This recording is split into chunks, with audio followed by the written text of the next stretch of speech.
araw po sa inyo lahat. Ang pag-uusapan po natin ay kung bakit po mabango at marami pong naiengganyo pong magsiman o maging seafarers o maging marino. Tayo pong mga Pilipino, simulat sa pulpo, dahil po ang ating bansa po ay isa pong archipelago, tayo po ay napapaligiran po ng dagat, napakarami na pong naging seaman. Times immemorial pa po ay marami na pong Pilipinong seafarer. So ito po ay noon ay para pong isang vocational course na wala na pong naghahangad.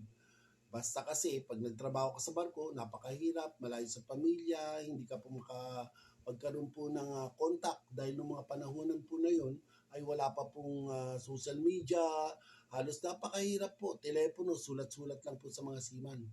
Pero ngayon po, na makabago na po ang panahon, ang social media, ang internet, ay napakadali na pong maging kumontak sa pamilya. Isang pindot mo lang, makakausap mo na at libre. Hindi ka parehas po nung panahon namin na kinakailangan mo pong mag-intay ng 6 na buwan, 3 buwan para magkaroon ka po ng contact sa pamilya mo sa pamamagitan lamang po ng sulat. Pero ngayon po, dahil po ang pagbabarko po ay isang nakakainganyo po talaga dahil sa kung nababalitaan nyo po, marami pong babae at lalaki po ang sumubok at naroon na po sila sa seafaring industry, sa mga passenger ship po. Ito po ay ibang-iba pong trabaho. Katulad po ng chambermaid, waitress, sa spa, laundry, sa casino, cashier, beautician, at marami-rami pong iba. Hindi lang po lahat, halos lahat po ng klase ng trabaho ay nasa barko na po. Sa katulad po ng mga cook, assistant cook, dishwasher, anything po. Bukod po sa mga opisyal, ay napakarami po talaga pong mga Pilipino po na talaga pong naghihirap, nagbabaka sakali po na umunlad po at magkaroon po ng magandang buhay pag nag-retire na po sa pagiging seafarer o kung hindi man po, ay puro po para po maging maginhawang buhay. Pero ito po ay nagkakaroon po ng kaakibat na problema. Problema po, lalo na po kung ang mag-asawa po ay pareho pong nasa barko, kanino po iniiwan kanilang mga anak? Sa lola, sa lolo, sa mga kamag-anak. Pero ito ba ay naitataguyod ba ng maayos sa mga anak? Nababantayan bang mabuti? Nagkakaroon po tayo ng maraming social issue po sa family. Ang pagkawasak po ng pamilya, nang dahil lamang po, kadalasan po, ang mga asawa po ng mga lalaking seafarer ay natututo pong gumasta ng sobrang laki na hindi na po nila alam ang gagawin sa kabiglaan po ng pagkahawak ng napakalaking pera ay hindi na po nila alam ang gagawin nila sa pera. Gastos dito, gastos doon, gastos dito. Kaya po ang mga lalaking seafarer pag umuwi na po at na pag-alaman po na wala na pong kabuhayan, wala na po lahat, ay talaga pong naiiyak. Nasa kasalukuyang panahon ho, ay ang kadalasan na pagdidiskitahan po ay si Senator Rapi Tulfo. Doon po sila dumudulog, humihingi po ng awa. Minsan po, bawian po ng binigay, kung ano-ano pa po mga social issue. At pasalamat po tayo kahit paano po na si Senator Tulfo po ay naging bahagi na po ng mga overseas Filipino workers.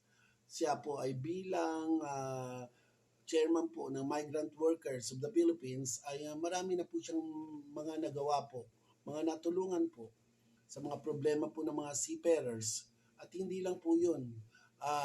Ngayon po, mayroon pang ginagawa pong batas na siya po mismo ang kasalukuyang pong tumitingin kung ito po ba ay talaga pong nakakatulong po sa ating mga seafaring. So, ngayon po, sa mga issue pong ganyan, ang tanong ko po sa inyo, tama lang ba ang ating paghihirap?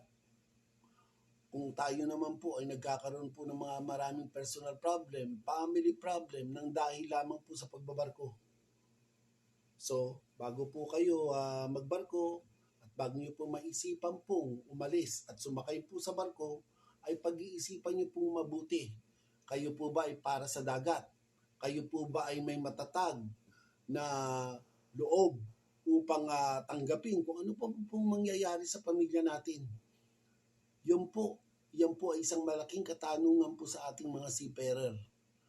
So, hari nawa, lahat po tayo may kanya-kanya pong problema sa pagiging seaman, ay ating pong pahalagahan po ang ating mga pinaghirapan nang hindi tayo umuwi at maging luhaan. So, kayong mga marino, isipin niyo po ang inyong buhay na hindi lamang po ang pagbibigay po ng sobra-sobrang pera sa mga asawang mga bulagsak na inuubos na po ang pera, kaya ganun. Ang kadalasan po, ang patutunguhan, hiwalayan. Na wala ka po makikitang konsensya sa mga babaeng nag-ubos ang pera ng mga seaman. So, tayo po, sana po, lahat po, ng mga seafarers, babae man o lalaki, ay matuto pong magkaroon ng self-love. Pagmamahal po sa sarili nila, nang hindi lamang po pagmamahal sa pamilya. Na lahat ng pera mo, inubos mo na, binigay mo na sa pamilya, na yung pamilya naman ay wala namang pakialam whether naghirap ka o hindi. Kaya po, para po kayo ay hindi po magkaroon ng mga ganyang problema, ay kailangan po nating pahalagahan po ang bawat paghihirap natin at mag-ipon ng nawa ay tayo ay umasenso pare-pareho. So yan lamang po ang aking masasabi, na sana po lahat po tayong mga seafarers ay umunlad ng dahil lamang po sa mga problemang ating susunugin balang araw, ay sana ay hindi naman po tayo lubhang dihado. Na tayo ay marunong ding mag-ipon. Tayo po ay umunlad. O, sige po, kayo na po ang bahala. Kung ano man po ang mabuti para sa inyo, ay gawin nyo. Sige po, maraming salamat po.